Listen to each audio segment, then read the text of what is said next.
এখন আমরা দেখব সকল রাইট ফর্ম অফ ভার্বের সকল B3 এর ব্যবহার। ফর এইচ হচ্ছে হ্যাভ, হ্যাজ, হ্যাড, হ্যাভিং।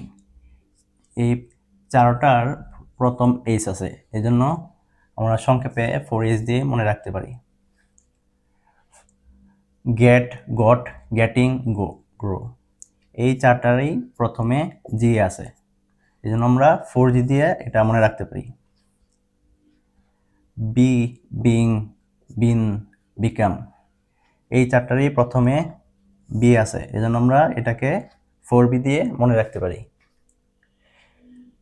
এখন আমাদের মনে রাখার কৌশল হলো 4H, 4G, 4B, এই শব্দগুলো থাকলে ভার্বের 3 হবে। এই শব্দগুলো থাকলে সবসময় ভার্বের 3 হবে। এখন আমরা উদাহরণ দেখি। আই হ্যাভ, এখানে হ্যাভটা এই যে এখানে 4H এর ভার্ব। হ্যাভ থাকলে সবসময় কি হবে? ভার্বের B3 হবে। তাহলে এখানে ভার্বটা আছে ডো, তাহলে ডোর B3 হলো ডান। আমরা উদাহরণ 2 দেখি। হ্যাজ, হ্যাজ থাকলে আমরা জানি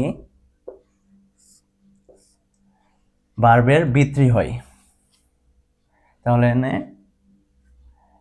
ভার্বটা আছে রাইট, রাইটের B3 হবে রিটেন।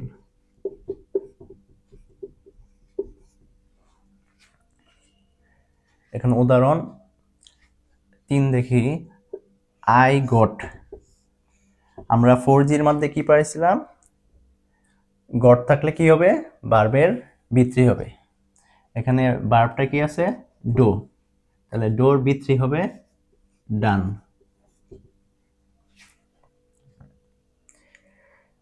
উদাহরণ 4 হচ্ছে হি বিকাম, আমরা বিকাম থাকলে কি পাইছিলাম? বিকাম থাকলে ভার্বের B3 হবে, তাহলে এখানে ভার্বটা কি আছে? নো, নো এর B3 হবে নোন।